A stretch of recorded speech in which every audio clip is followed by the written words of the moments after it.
Hello and welcome to the special edition of the AppDevANGLE live from the Open Source Summit North America 2025. My name is Paul Nashawaty, covering the app dev space and all things open source. I'm joined today by Justin from Peridio. Justin, how you doing? Oh, excellent. Thank you so much for having me. Yeah, thanks for being on. Why don't you tell the audience a little bit about yourself, a little bit about the company? Sure. So my name's Justin Schneck. Yeah, I'm a Chief Product Officer here at Peridio. We've been working for over 2 decades in the experience chain for embedded product design and development. I've seen it all for people building tiny consumer electronics, industrial automation, all the way through to consumer, to commercial events and all of that nature. So tiny devices, that's my jam. Oh, that's really cool, really. I mean, I was trying to get on the keynote this morning, trying to win that Raspberry Pi. I was really excited about that. I didn't get it, unfortunately. But let's jump in. I mean, embedded Linux.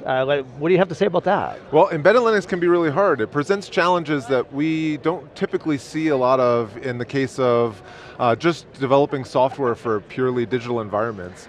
One of the areas I like to talk about really is that the differences that the web has for software development. It's an environment that we've created ourselves as humans, and we really have deep control over that.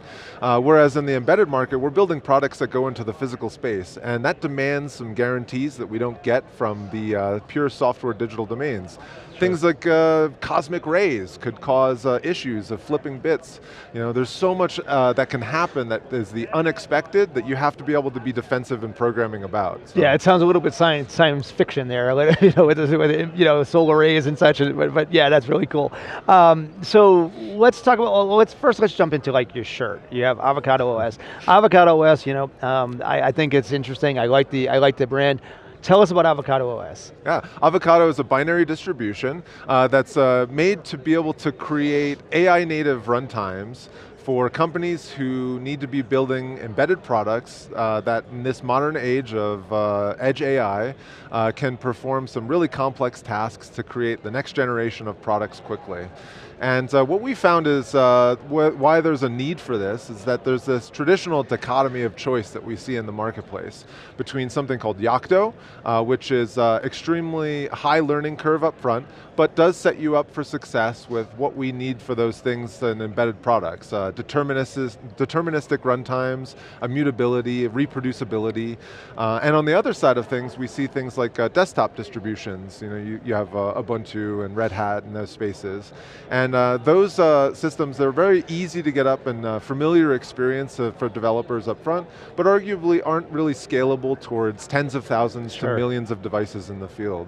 Avocado kind of threads the needle in the middle, and we create an experience that is really developer friendly. It gives you that feeling of package management, being a binary distribution, but not at runtime, at build time. Okay. And what this enables is that in traditional product development firms, you usually have this bottleneck that occurs between application developers who need to get their stuff onto devices to test, and systems integrators who operate at these slower development life cycles.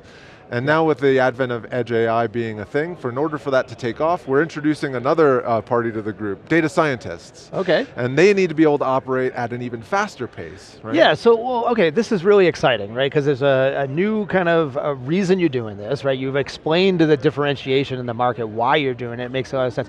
And so, I know that you have a public beta coming out. Is that available now? Is that something that's coming out soon? What's the when can we get this? Yeah, well, we came to the Open Source Summit to be able to actually give an official launch on that one Very here cool. today. Yeah. We're coming out swinging with 3 platforms that we chose to start.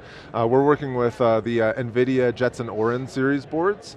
We also are supporting the NXP i.MX 93 series. Okay. And also for all those developers who happen to have maybe won one of those Raspberry Pis, the Raspberry Pi platform, just because it's ubiquitous. I could have run Avocado on my Raspberry Pi that I didn't get. That's right. Well, I'm sure that you might be able to have a friend who has 2 or 3 of them in a drawer somewhere. That's perfect. I'll go find that.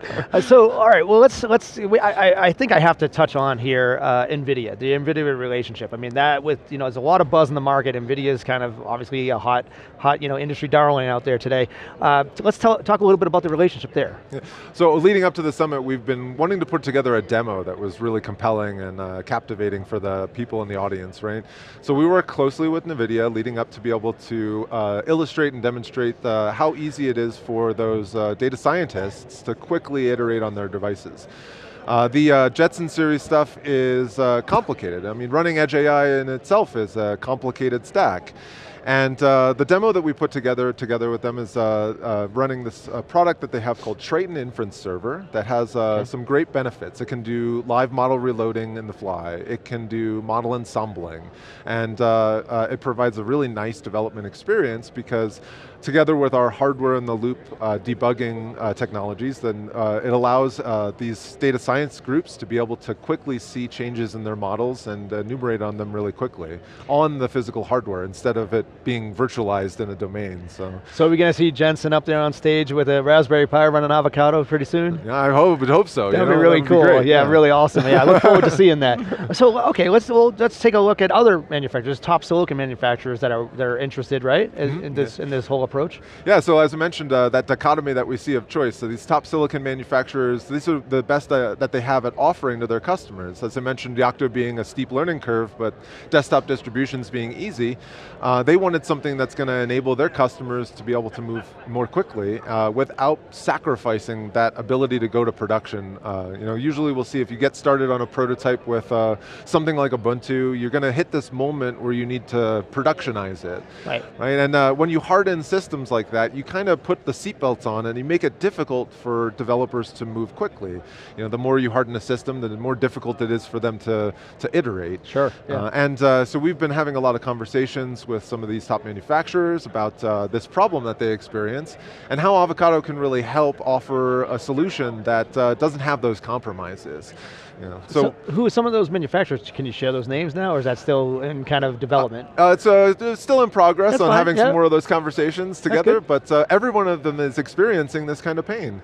And we see a lot of these example cases that are in the field of acquisitions that are happening for hardware companies because they know that they need to become more vertically integrated with software solutions so that they can sell more silicon and actually make the promise of Edge AI start to take off in a sustainable way. Yeah, I mean, I think that makes a lot of sense. I mean, there's definitely growth. When I think of my practice, I talk about past, present, and future, and I talk about moving from heritage environments to the next generation, which is modernized approaches using depending on whatever the location that you're at. So you can be in your core data center, you can be at an edge location in the cloud, wherever it may be. But when we think about the expansion of these applications, there's all sorts of workloads that are happening across the board, right?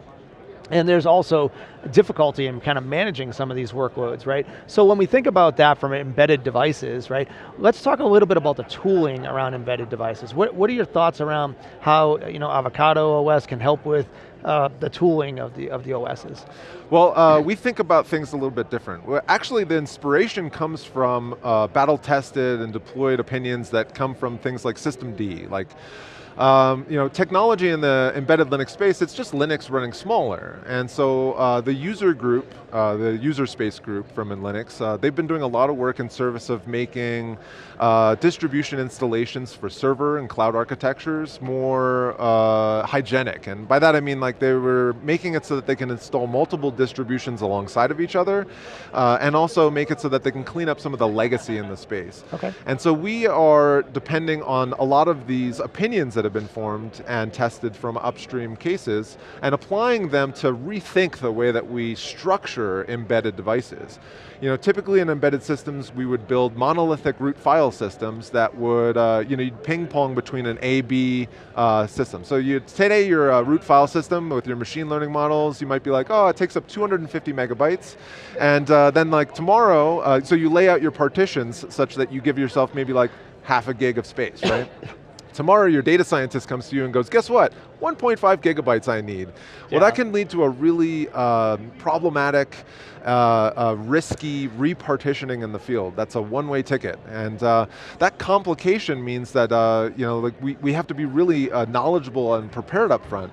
Avocado takes an approach where, using this technology from systemd called system extensions, we let you have an environment where you can introduce packages at build time, you can create an OS tree that acts as an overlay at runtime, and that overlays on top of our very thin, minimal root file systems, so that way your partitions can remain consistent, and all of the rest of the disk is your playground of a dynamic space that we format to let you build your extensions.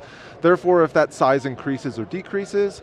You still get all the guarantees that we need for determinism, runtime support for embedded devices, but you don't have to deal with that hard problem of repartitioning in the field. Yeah, absolutely. I think that's, you're overcoming some of the challenges that we currently see today, especially with heritage environments. I mean, I think it's, you're overcoming those. So you mentioned a couple of things I want to be kind of clarify. So I understand is the persona you're talking to, you mentioned data scientists, but you're talking very much like a developer-centric kind of view. Is it more of like the line of business developer, or citizen developer as a data scientist, or is it a professional developer that would be your target?